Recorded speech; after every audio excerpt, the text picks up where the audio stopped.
आम्ही ते भोजन करून घ्यायचं का ते विचारायला आलो होतो. राणी साहेब, आलोच आम्ही. जी.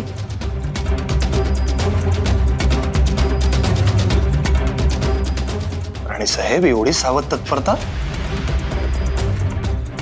राजे, सगळं इतकं असुरक्षित झालंय की मन कुठेही असलं तरी हात पटकन शस्त्रावर जातो. धन्य आहात राणी साहेब. हे किती दिवस चालणार असं? या म्हणे अर्धांगिनी, मग आम्ही कोण? या आज आल्या आणि दरबारातील मानकरी झाल्या. नाही नाही नाही, हे आम्हाला खपायचं नाही. राणी साहेब, किती वेळ झाला की हो, अजून आल्या नाही तुम्ही? जेवायला म्हणतो मी. आम्ही राजेंसोबत जेवू. अय्यो, राजे जेवले की हो. तारा राणी साहेब ही जेवल्या की हो त्यांच्या सोबत. तुम्ही एकट्याच राहिल्या बघा आता. आम्ही एकट्याच राहिलो. लवकर या. हो.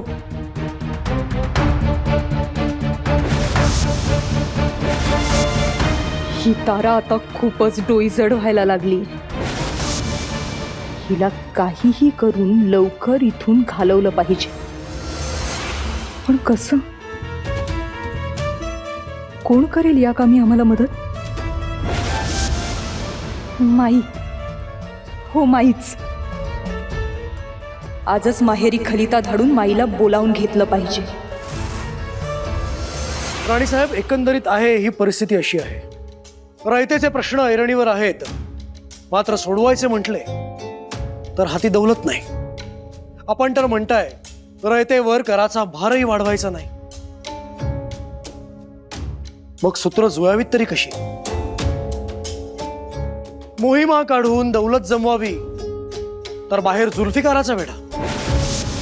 बाहेरून रसद मिळवणं पुरापास्त झालंय. आणि मोहिमेचं म्हणाल तर शस्त्रास्त्रही नाहीत आणि मोहिमेवर जायची मानसिकताही नाही उरली कोणाची.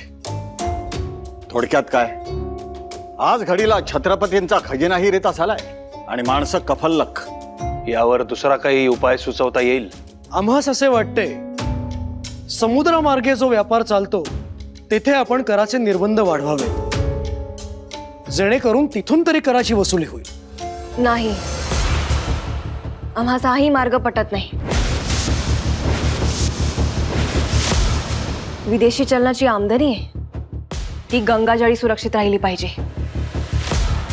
हो राणी साहेब, मग करावं तरी काय?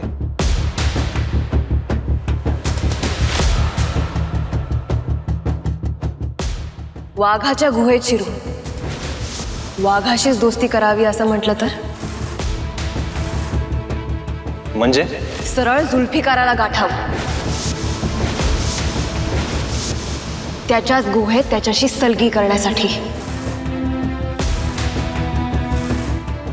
राणी साहेब, हे खूपच साहसी ठरेल. आणि असे साहस झेलूनच मराठ्यांनी आजवर त्यांना हवं ते मिळवलंय. राणी साहेब, वाघाच्या गुहेत जाऊन वाघाशी मैत्री करणं एक वेळ सोपं आहे, परंतु या लबाड लांडग्याचा भरोसा कोणी द्यावा? मदाऱ्यासारखी मदार ठेवू तर कोणत्याही जनावराला माणसाळणं कठीण नाही. पण राणी साहेब, हे प्राणावर बेतणार आहे. आणि आम्ही आमचे प्राण तलवारीच्या टोकावरच बांधलेत प्रल्हाद पंत. आम्ही भोसले म्हणजे रयतेचे राखणदार. आमच्याच भरवशावर, आमच्या खांद्यावर मान ठेवून विसावलेल्या रयतेच्या नरडीला नख नाही लावू शकत आम्ही. या उलट या रयतेकडे वाकडी नजर ठेवून तोशीच देऊ पाहणाऱ्यांचे डोळे हातात देऊ आम्ही. आणि आम्ही आमचा वकूफ दाखवून देऊ. राणी साहेब, आपल्या नुसत्या बोलण्यानेच 12 हत्तींचं बळ संचारतं. आमच्या आबासाहेबांनी परसलेली संकल्पाची तलवार सदैव धारदार राहिली पाहिजे. हे धाडस करावंच लागेल राजे. आज जिंजी वेढ्यात अडकल्यामुळे स्वराज्याचे कोणतेही संकल्प तडीस जात नाहीयेत. या वेढ्याकडे दुर्लक्ष करून अन्य उपायांचा धांडोळा घेणं म्हणजे रोग सोडून उपचार करण्यासारखं आहे.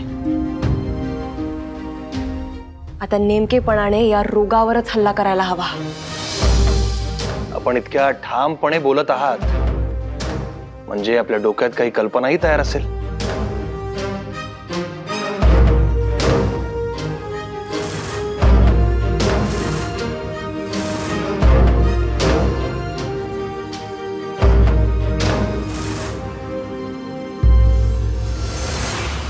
म्हणजे जी व्यक्ती जुल्फिकाराला भेटायला जाईल त्याचा जीव धोक्यातच असेल आणि जाणून बुजून कोण असा आपला जीव धोक्यात घालेल? कोणाचीही तयारी नसेल तर आम्ही जाऊ. नाही राणीसाहेब, ते योग्य नाही. मग कोण जाणार राजे? आम्ही जाऊ जुल्फिकाराच्या भेटीस.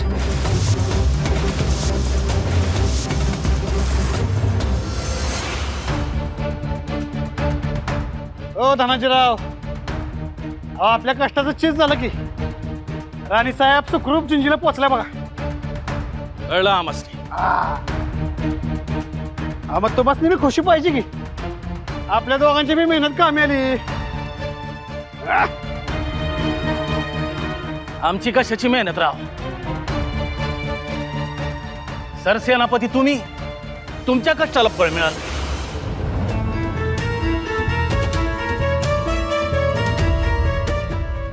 ये रे.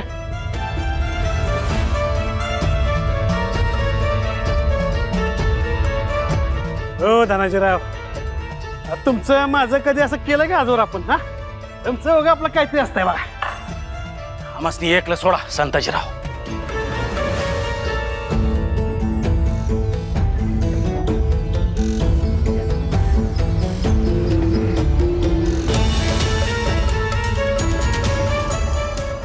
हो धनाजीराव, असं का म्हणून बितारलाय उगाच? हा, अहो वहिनींनी काय घरी हल्ला बिल्ला केला काय तुमच्या?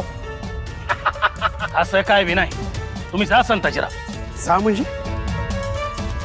अहो ऊन वारा पाऊस पाणी तसं संताजी धनाजी ही नावं कधी वेगळी करता येतील का? असं काय बी नसतंय. माणसं नुसती पराक्रमाने मोठी होत नाही, त्याला नशीब बी लागतं. दोन रोपटी एकाच जाग्याला लावली, दोघं बी संघ वाढतीलच असं नाही. त्यासनी संघ मोहर येईल असं बी नाही. एक वाढतं, दुसरं खुरट.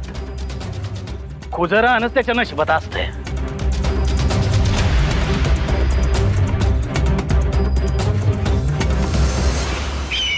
लिखो, ज़े किस्मत मुगलिया सल्तनत के वजूद उम्मेदुल मुल्क हजरत सर लश्कर जनाबे जुल्फिकार खां, आप दक्खन मुहिम के मुतालिक मुकर्रर हैं और माँ बदौलत खबर अहमियत कहना चाहते हैं. आप अभी तक उन मराठों का सफाया ना कर सके, इसलिए माँ बदौलत खफा हैं. इस नादानी को क्या कहे जिसे हम मुगलिया सल्तनत का शेर समझते थे, क्या वो भीगी बिल्ली बन चुका है? काफिरों को तो हमने मुकामे अंजाम तक पहुंचा दिया, लेकिन आप अपने हैं. अगर आप बेगैरत हैं तो आपको भी मुनासिब अंजाम दिया जाएगा. जिंजी पर आपके कड़े पहरे होते हुए भी ताराबाई ऊपर पहुंची कैसे? लानत है आप पे. देखो, ताराबाई बड़ी बिलंदर है, उसके जुमले को जल्द से जल्द खत्म करना है. आज अगर वो आपके चुंगल में आ चुकी है तो माँ बदौलत चाहते हैं कि उसका जल्द से जल्द तुरंत खात्मा हो. तुरंत. ऊपर अल्लाह ताला का आसमां रोशन रहे और आपकी करतूत से सल्तनती नुमाइश का कारवां जगमगा रहे. अल्लाह हाफिज। शहजादे काम बख्श, जी अबूजान। ये खलीता जुल्फिकार खां को पहुंचा दो आज के आज ही। राजा राम उसके चुंगल से निकलकर बच गया और जिंजी जहां पहुंचा। ये बात सल्तनत के गिरेबां पर घाव था, लेकिन हमने सह लिया। लेकिन ये अड़ियल ताराबाई उसके चुंगल से निकल जाए, ये बात हम हरगिज बर्दाश्त नहीं करेंगे। अबूजान वो ताराबाई यहाँ रहकर हमारी नाक में नकील डाल गई। अब वहां जाकर भी उसने उसकी कारगुजारियां शुरू ही कर दी होगी। ताराबाई, ताराबाई, मुझे हल्के में लेना बहुत भारी पड़ा है। ही जाणीव कायम असू द्या खंडू। त्याच्या फक्त गोटातच नव्हे तर पोटातही शिरायचा प्रयत्न करा। जिभेवर मध ओसांडू द्या आणि चेहऱ्यावर भोळेपणाचा नकाब। येणं केनं मार्गाने त्या जुल्फिकाराला आपलंसं करा, म्हणजे फते आपलीच। एक लक्षात ठेवा खंडू,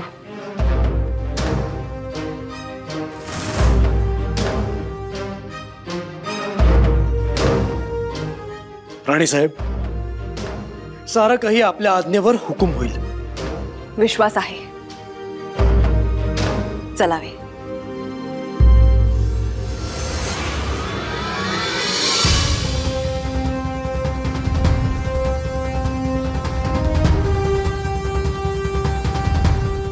चला राजे, येतो आम्ही। जीवा जपून कार्यसिद्धीस न्यावे खंडो। होय राजे, चिंता नसावी। या मोहिमेत आपले एकमेव शस्त्र म्हणजे आपली जिव्हा। ते खुबीने चालवावे। याच शस्त्राने खानाच्या हृदयात आपुलकीची शिल्प कोरावीत। अलबत राजे, शिकस्त करू, मात्र फते मिळवूनच येऊ। खंडो, ही पावलं पुन्हा दिसतील की नाही? रात्रभर डोळ्यास डोळा नाही हो आमच्या। नाना कुशंकांनी काळीच पिळवटून गेले हो आमचे। प्रल्हाद पंत, नाही म्हणजे राणीसाहेब, काळजी वाटते हो आम्हास। जीवावरचे धाडस करण्यास निघाले आहेत हो। अहो, जीवाला जपून भेदरून जाण्याची जनानी नजाकत मराठी रक्तात कधीपासून दिसायला लागली। अहो, धीर काय देत आहे? साहस द्या। स्वराज्यासाठी मरण येणं हे भाग्यदायी आहे, मात्र जीवाला घाबरून गर्भघळीत होऊन मान टाकणाऱ्यांना ही मौज काय कळायची, नाही का? डोळ्यात आग उफाळेल तर शस्त्र उचलण्याआधीच शत्रू राख होईल। खंडो, आम्हाला विश्वास आहे आपण हा करिणा निश्चित पार पाडाल। आम्ही या महाद्वारी आपली वाट पाहत आहोत। मैदान मारूनच या। जी राणी साहेब, आज्ञा असावी।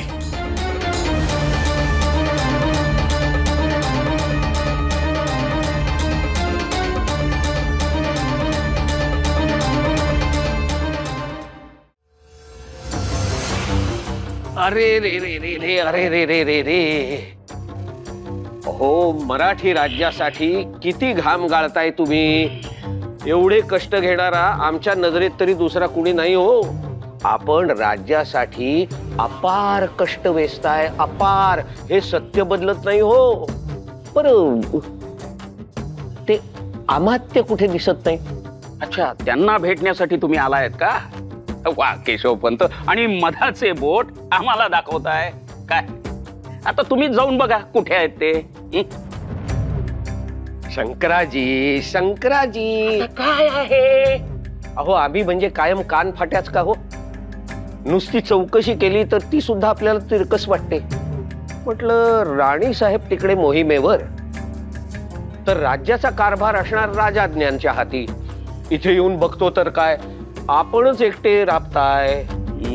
काय करणार केशवपंत, ते संताजी रावते। काही नाही काय। अहो, संताजी काय आणि धनाजी काय, ते निव्वळ शमशेर बहादर। पण दौलतीचा कारभार हाताळावा, धूर्तपणे हाताळावा, तर तो आपल्यासारख्या धुरीणांनी. केशवपंत, आमची एवढी कदर करता ऐकून बरे वाटले हो. पण आता आम्ही येतो, बरीच कामे खोळंबली आहेत. शंकराजी गेला. जा बापडे. आम्हालाही आता उगीच अधीरता दाखवून उपयोग नाही. खबर उशिरा मिळू दे, पण पक्की मिळू दे, पक्की. वसू,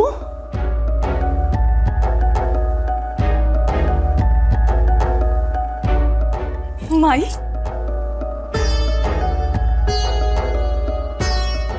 अगं ये ना, ये. किती उशीर केलास? बस. वाट पाहून जीव थकला ग माझा. एवढी आठवण आहे आमची आपल्याला? मला वाटलं एवढ्या मोठ्या राणीसाहेब झालात तुम्ही, विसरला असाल आम्हाला. पण बरं वाटलं हो, बोलावणं आलं तशी ताबडतोब जिंजीला निघून आली. राणीसाहेब, कोण ग तू? इथं गडावर नवीन आहेस का? मला ओळखलं नाही भाई. मी सगुना, राणी साहेबांसंग ईशा गडावर आले नाही का? जी कोणी असशील ती, हे सामान घेऊन जा. कुठं दासी कक्षात ठेवायचंय का? दासी कक्षात? तुला या दासी वाटल्या? खास पाहुणे आहेत त्या आमच्या. त्यांची व्यवस्था वेगळ्या महालात कर. निघ. जी.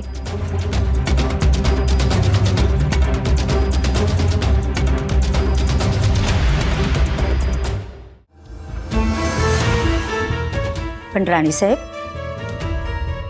का एवढं आम्हाला तातडीनं बोलवून घेतलं? राणीसाहेब, इथं केरसुणीची सुद्धा किंमत नाही हो आम्हाला. कुठल्या राणीसाहेब? त्या तारा आल्यापासून राजे आम्हाला ढुंकूनही बघत नाही. इतकं एकटं आणि हीन वाटतं माई, तुम्हाला सांगू. पण यात आम्ही काय मदत करू तुम्हाला? या एकटेपणात सोबत म्हणून बोलावलंय तुम्हाला. राणीसाहेब, असं ताकाला गेलं की कोणी भांड लपवत नाही. तुम्हाला तारा राणींना इथून घालवायचंय का? हो. मग हलवू की?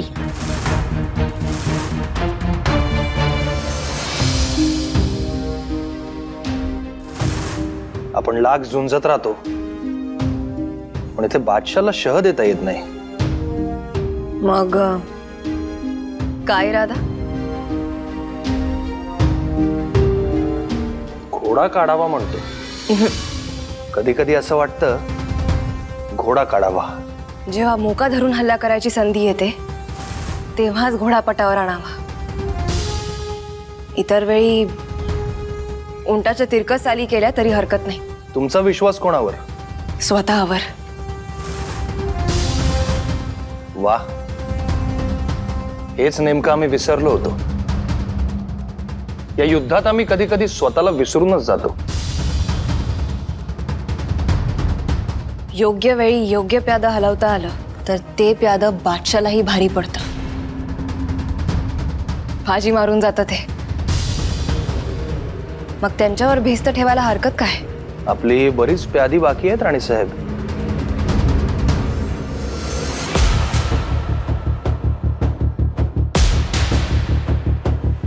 असंच माणसांना फोडता आलं पाहिजे.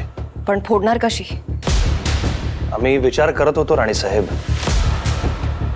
कधी काळी आपली जवळची माणसं औरंगजेबास फितूर झाली ती वतनासाठी.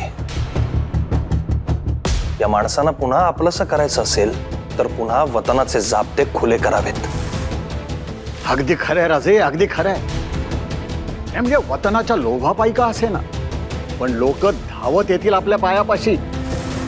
काय म्हणता राणीसाहेब, द्यायची वतन?